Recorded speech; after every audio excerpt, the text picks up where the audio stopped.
So that was kind of the truth. So we had the Blair Reservoir fire, and we did that. We showed up. We had almost had this sumbitch hooked, and they called on the radios and said it was just 20, 40 acre fire. We had it hooked with a dozer and a pumper.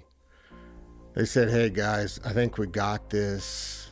Everybody's, people from Boise are showing up. You get fire extinct, our investigators, you get all the hats out of Boise showing up. Can you guys take off and give us a clean slate? You said, sure.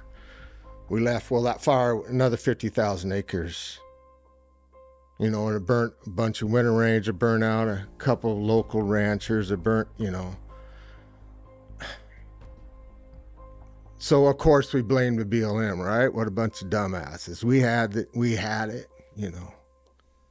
So we had a meeting at a local rancher's house, and very contentious man. Taught me a lot, but man, that guy, if you wanted to blow up a room, that was the perfect man to blow up a room. So we had it there, and that was, we should have came to blows during that meeting. The only thing that kept us is because BLM, the men there had some dignity. Because they're under, right? You and I can take a swing, but when you're a BLM or an agency person, you go to swinging on the public, right? But we really crowded them guys, and they should have swung. I mean, it should have been an all-out brawl. The things we said, the things they wanted to say. But leaving there, my uncle and I looked at each other and said, that was a shit show. That is not going to work. We are not, we can't function as a ranch and be productive under where we're heading. Because we were facing jail time. They sent a letter out a week later, the area manager and the FMO sent out a letter saying that if we didn't cease and desist, we'd lose our permits, which is under CFR 4104, which is a stipulation. If you do these things on a federal lands, like it was made for you couldn't go out there and plow and plant crops. That's what the original intent was, but they were using it that we couldn't bring our dozers or our discs, on these fires. And that kind of woke us up. So we sent it back another FU letter, back, right? But thank God my Uncle Steve and my Aunt Helen are solution people. I'm more of a die on my sword. I was ready to put me in jail, let's go. But they brought the area manager, they brought the range con in. They tried to have some discussions, how can you get us out there? And they said, well, there is no way to get you as a rancher out on these lands. There's just no way. You guys are just going to have to figure out how to change your attitude. We got this. But that was unacceptable to me. No. Because the trust issues were still really strong after the 2000 fire. And then we got, Steve met with a couple local guys, Todd Floyd and Steve Carrigan, two local firefighters, awesome at their job. And just the right people for the moment. Steve Carrigan, excellent firefighter, but a man that understood how to put things together, understood the inner workings, the red tape, the procedures, the legalities. He could box those things in. Todd Floyd, he's a softball coach, right? Enthusiastic guy. We can do this. We can, we love you guys. All this, just the guy that kind of gets you fired up, makes you feel special. And think, yeah, we can do this. Two excellent men for that. And then Steve and Helen. So they were looking for ways. So they were looking. And then I guess I come into the picture a little bit here because I went, at the time I was in leadership with ICA, Idaho Cattle Association. And I went to the 71 organization. There was a guy there by the name of Craig Glazier. And he was from up north. And there they have forest protective associations. A little bit different concept, but forest lands.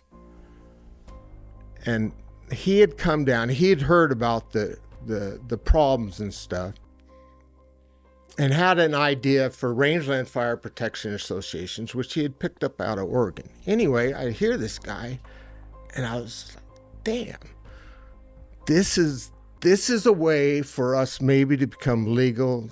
I didn't understand all the complexities of it, but I brought home the brochure, I brought home the idea from the 71 organization and Craig Glazier, handed it to my Uncle Steve, and like a lot of things I did, I immediately went off and did other things. For me, a very small world, the immediate problem is what I deal with first. But fortunately, my Uncle Steve followed through on this, him and Helen, and got a hold of Craig Glazier, brought him to the ranch. Anyway, so this stuff's starting to tie together. And then Craig's also, and the legislature, and Governor Butch Otter, and Burt Brackett, and other legislatures are working on another dynamic that I'm not really familiar with, but all this is starting to tie in. There's a lot of people working on this problem, trying to figure it out. Not necessarily how do we use ranchers as an asset. I think that came around. It was more to how are we going to deal with this problem? How are we going to put ranchers over here, and how are we going to create harmony versus how are we going to put these guys together? I wanted to put us together. I wanted to be an active participant in fire, but at the start, that was not the intent. And there was a lot of no people. And as you well know, no is a powerful word, right? And because it doesn't pack responsibility. Sometimes it's damn sure prudent to say no, but I have noticed that, and I've noticed it within myself, that no is an easy way out. Like, no, that can't happen. No, because nothing comes with it, right? If you say yes, then you're held responsible. You have to have thought process. You have to have input. You have to participate. All of a sudden you're part of the problem or the solution. But we had the right leadership at the right time. A lot of men and women came together at the right time. Things changed. The rule of the fire department, a chief changed. The FMO within the BLM changed. The state director changed. A lot of things happened drastically at that time. We've got some yes people on this scenario. So my role at that particular time was I went over to Nevada, talked to guys in Nevada that had, it's not an RFPA system, but it's similar to that. And then my uncle and I went to Oregon, where the RFPA system had originated in 1962 and then kind of blew up around 2000 when the fire regime was starting to change. So we went over there and got some ideas and some thought processes on the structure of how to put an RFPA together. And so we came back and we through the state of Idaho, which was going to have to be our legal partner. I'm probably jumping a few things, No, I'm following 100%. So what we found out was that we had to participate with the state. You had to be able to take a rancher. You had to partner with the state to give yourself that legal fire entity, and then a lot of doors would open for you.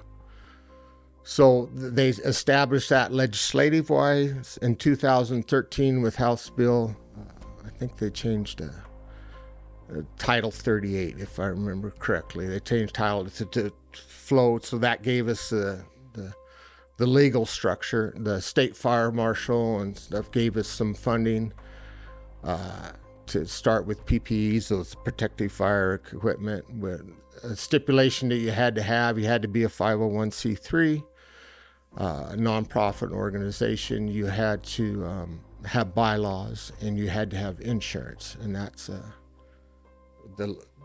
to give you legal standing as a fire entity. So we're not a rural fire department. We're not a taxing. We're just a nonprofit organization that has legal standing within the state to participate in fires.